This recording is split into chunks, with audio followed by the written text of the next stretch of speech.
Hi all, welcome back to BTech mom channel. ఈ రోజైతే మొదటి శ్రావణ శుక్రవారం. సో మంచిగా పూజ అయితే చేసుకుందాం, వచ్చేయండి. ఫస్ట్ ఆఫ్ ఆల్ మీ అందరికీ ఒక విషయం అయితే చెప్పాలి. ఒకప్పుడు నేనైతే ఇంతగానం పూజలు అయితే చేసేదాన్ని కాదు. మా రోహన్ బాబు పుట్టిన తర్వాత అయితే బాగా పూజలు చేయడం అనేది అలవాటైంది.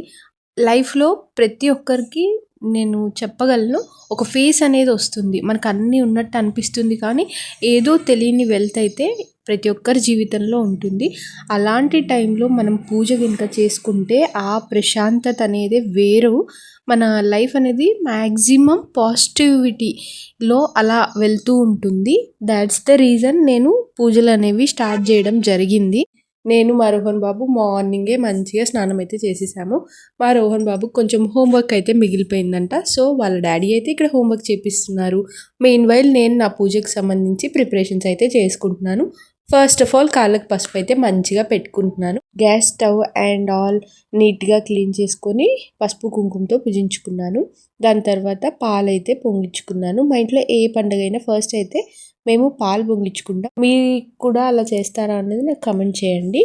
ఈలోపు దేవుడి గుడి అనేది ఆల్రెడీ నిన్న క్లీన్ చేసుకున్నాను. నిన్న పూజ చేశాను కాబట్టి ఆ ఫ్లవర్స్ అండ్ ఆల్ ఉన్నాయి కదా, అవన్నీ మా రోహన్ బాబు అయితే నాకు హెల్ప్ చేస్తున్నాడు. అవన్నీ తీశాడు. మేము నిన్నైతే పూజ కోసమని మార్కెట్ నుంచి ఇలా ఫ్లవర్స్ అయితే తీసుకొచ్చుకున్నాము. ఇప్పుడు ఇవన్నీ పెట్టి దేవుడి గుడి అనేది మంచిగా అలంకరించుకోవాలి. రోహన్ బాబు నాకు హోంవర్క్ అయిపోయింది కదా అని ఫుల్గా హెల్ప్ చేయడానికి రెడీ అయిపోయాడు. దేవుడి గడినైతే మంచిగా అలంకరించుకున్నాను. నేను చేసే పూజల్లో కానీ ఇట్లాంటి చిన్న చిన్న పనుల్లో మా రోహన్ బాబునైతే ఇన్వాల్వ్ చేస్తూ ఉంటాను. సో దట్ తనకి చిన్నప్పటి నుంచి అన్నీ అలవాటు అవుతాయి. నా వరకు ఇంట్లో పనే కావచ్చు, పూజే కావచ్చు, ఏదైనా సరే ఇంట్లో ఉన్న ఆడవారు మగవారు కలిసి చేసుకుంటే ఆ పూజ ఫలితం అనేది చాలా ఎక్కువగా ఉంటుంది అని నేను నమ్ముతాను. సో మా రోహన్ బాబుకి ఇప్పటి నుంచే అన్నీ అయితే మంచిగా నేర్పిస్తూ ఉన్నాను. పూలతో దేవుడి గది అలంకరణ తర్వాత ఒక అగరబత్తి ముట్టించుకొని దాంతో దీపాలు అయితే ముట్టించుకున్నాను. దీపాలు ముట్టించుకున్న తదనంతరం మంచిగా దీపారాధన చేశాను. నెక్స్ట్ ఇప్పుడు పూజలు ఎంతో ఇంపార్టెంట్ అయిన పార్ట్ హారతి ఇవ్వడం. దేవుడికి హారతి ఇచ్చేటప్పుడు ఒక శ్లోకం అనేది చదివితే చాలా మంచిదని రీసెంట్గా నేను తెలుసుకున్నాను.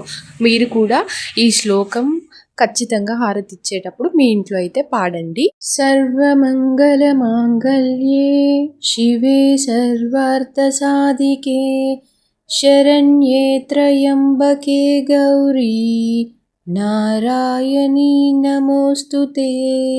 ఎంత ప్రశాంతంగా ఉందో ఆ శ్లోకం చదువుతూ ఉంటే కూడా మనసులో. నేనైతే దేవుడికి హారతి ఇచ్చిన తర్వాత నేను హారతి తీసుకొని మా రోహన్ బాబుకి హారతి ఇచ్చి ఇంట్లో వాళ్ళందరికీ హారతి అయితే ఇచ్చేసాను. మంచిగా దండం పెట్టుకున్నాం అందరం కలిసి. మా రోహన్ బాబుని కూర్చోబెట్టి కాసేపు దండం పెట్టించాను. అంత మంచిగా అవ్వాలి, మంచిగా డబ్బులు రావాలి, ఆరోగ్యం మంచిగా ఉండాలి, చదువు మంచిగా రావాలి, దీవించు జేజీ. అలా మా పూజ అయితే కంప్లీట్ అయిపోయింది. దేవుడికి నైవేద్యంగా ఈరోజు పరమాన్నం అయితే చేస్తున్నాను. మా దగ్గర మేము పరమాన్నం పాశం అని అయితే అంటాము. మీరేమంటారో కూడా నాకు కమెంట్స్లో చెప్పండి. ఈ పరమాన్నం ప్రిపేర్ అయ్యేలోపు కొంచెం జుట్టు ఆరబెట్టుకుందాం అనేసి అలా మంచిగా జుట్టు ఆరబెట్టుకుంటున్నాను. ఈలోపు మా రోహన్ బాబు వచ్చి ఫోన్ లాక్కుందామని ఫుల్గా ట్రై చేస్తున్నాడు. ఈ స్పెక్స్ ఉన్న వాళ్ళ కష్టాలు, స్పెక్స్ ఉంచుకొనే ఏ పనైనా చేయాలి, లేకపోతే కళ్ళు కనపడవు, ఏం చేస్తాం, ఇంకా తప్పదు. పూజ కోసం నేను వేసుకున్న డ్రెస్ అయితే అనార్కలి ఫుల్ స్లీవ్స్. నాకు అనార్కలిలో ఫుల్ స్లీవ్స్ ఉన్న మోడల్ అంటే చాలా ఇష్టం. మస్తు నచ్చింది ఈ డ్రెస్ నాకు. నేను మా రోహన్ బాబు రెడీ అయ్యాం కదా అని ఇలా కొన్ని ఫొటోస్, వీడియోస్ అయితే తీసుకుంటున్నాము. అలంకరణ చేశాక మా పూజ గుడి అయితే ఇలా ఉందండి. చూడ్డానికి కన్నుల పండగలాగా సూపర్గా అయితే అనిపించింది, ప్రశాంతంగా. ఏం చెట్లు ఎందుకమ్మా ఉతికే పెడతావా? సరే, ఒక్క నిమిషం. ఒక అమ్మగా ఇంతకన్నా ఎక్కువ ఏం కావాలి మీరే చెప్పండి. ఇప్పుడని కాదు, మా రోహన్ బాబు నా వీడియోస్ చూసే వాళ్ళకి కూడా ముందుగానే తెలుసు రోహన్ బాబు నేను పసుపు పెట్టుకుంటే చాలు కాళ్ళకి, వెంటనే వచ్చి కాళ్ళకి దండం అయితే పెట్టుకుంటాడు. ఎందుకో తెలీదు, చిన్నప్పటి నుంచి అంతే. ఎందుకురా ఎందుకు దండం పెడతావు అని అంటే, ఏమో నాకు తెలీదు పసుపు పెట్టుకున్నావు కదా అనేసి అంటున్నాడు. ఇక్కడ చాలా హ్యాపీ అయితే అనిపిస్తుంది ఆ ఫీలింగ్. ఫైనల్లీ పరమాన్నం అయితే ప్రిపేర్ అయిపోయింది. ఇంట్లో చేసిన ఫ్రెష్ నెయ్యి అయితే వేసి దేవుడికి నైవేద్యంగా అయితే పెట్టేశాను. ఇక్కడ ఇంట్లో బనానా కూడా ఉంటే పెట్టాను. ఇలా దేవుడికి నైవేద్యం సమర్పించిన తర్వాత నేను మా హస్బెండ్ అయితే మంచిగా పరమాన్నమే బ్రేక్ఫాస్ట్ లాగా తినేసాము. పూజ అయిపోయిన తర్వాత ఇప్పుడు అమ్మ డ్యూటీ స్టార్ట్ అనమాట. మా రోహన్ బాబుని స్కూల్కి అయితే రెడీ చేయాలి. మా రోహన్ బాబు స్కూల్లో ఈరోజు ఫ్రూట్ డే, అంటే ఫ్రూట్ లాగా రెడీ అయ్యి రావాలి. మేమైతే మ్యాంగో రెడీ చేసాము, మ్యాంగో డ్రెస్ లాగా అయితే తయారు చేసాము. యాక్చువల్లీ స్ట్రాబెరీ అనుకున్నాము, కానీ స్ట్రాబెరీ అక్కడ ఐటమ్స్ ఉంటాయి కదా, అవి దొరకలేదు. సో ఇలా మ్యాంగో అయితే తయారు చేసాము. మ్యాంగో కాస్ట్యూమ్కి సూట్ అయ్యేలాగా వాడికి ఎల్లో డ్రెస్ అయితే వేశాను. మ్యాంగో కాస్ట్యూమ్ వేసి క్యాప్ అవి కూడా మంచిగా పెట్టి నేను మా హస్బెండ్ అయితే ఇద్దరం కలిసి డ్రాప్ చేయడానికి వెళ్ళాం. సో దట్ మా హస్బెండ్ నేను ఇద్దరం, ఎందుకంటే ప్రాప్స్ పట్టుకోవాలి కదా, అందుకు నేను వెనక కూర్చోవచ్చు అన్నట్లుగా నేను కూడా వెళ్ళాను స్కూల్ దగ్గరికి. అక్కడ పిల్లలు ఇంకా ఏ డ్రెస్లు వేసుకున్నారు, ఎలా రెడీ అయ్యారని చూడాలని ముందు ఇంట్రెస్టింగ్గా అనిపించింది. అందుకే నేను కూడా స్కూల్ వరకు వెళ్ళాను. ఫైనల్లీ మా రోహన్ని స్కూల్ దగ్గర డ్రాప్ చేసి అలా ఇంటికైతే వచ్చి నేను మా హస్బెండ్ కూర్చున్నాము. ఇక్కడ చూడండి, నేను మాట్లాడుతుంటే మా హస్బెండ్ అయితే ఇన్స్టా రీల్స్ చూస్తున్నాడు. మా హస్బెండ్ అయినా మీ హస్బెండ్ కూడా ఇంతేనా, నాకైతే పక్కాగా కామెంట్ చేయండి. ఈ విషయంలో నేను ఊరికి మా హస్బెండ్ని తిడతా ఉంటాను. నేను మాట్లాడుతుంటే ఏంటి రీల్స్ చూస్తావు అన్నట్లు అంటాను.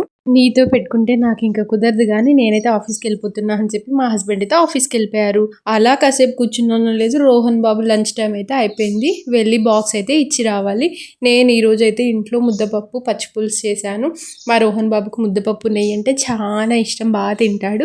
సో ఇక్కడ నెయ్యి అయితే వేస్తున్నాను. నాకు రోహన్ బాబుకి నెయ్యి అయితే అమ్మాయి ఇంటి దగ్గర చేసి పంపిస్తుంది, ఒక్కోసారి అమ్మమ్మ చేసి పంపిస్తుంది. నాకు అమ్మమ్మ, రోహన్కి తాతమ్మ కంపల్సరీ. వీళ్ళిద్దరు అయితే ఎప్పటికప్పుడు రోహన్కి నెయ్యి పంపిస్తారు.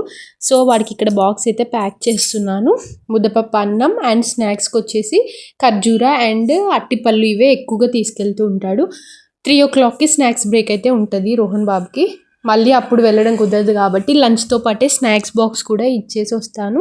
పొద్దున ఒక వాటర్ బాటిల్ పెడతాను, మళ్ళీ మధ్యాహ్నం సపరేట్గా ఇంకో వాటర్ బాటిల్ పెడతాను. సో దట్ సరిపోను వాటర్ అనేవి తాగుతాడు అని ఒక హోప్తో అలా 2 బాటిల్స్ అయితే పెడతాను. ఇక్కడ మా రోహన్ బాబుకి కలిపిన తర్వాత ఫస్ట్ ముద్ద అయితే నేను తింటున్నాను.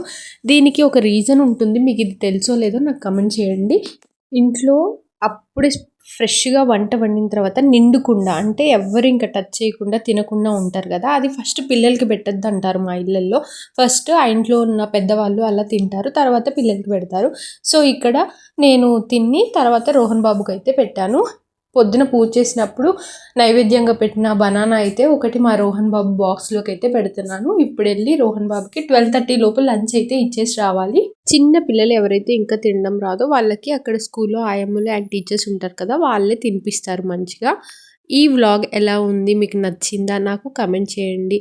ఏదన్నా నా వ్లాగ్ నుంచి నేర్చుకున్నట్లయితే please subscribe and share the video. Bye friends.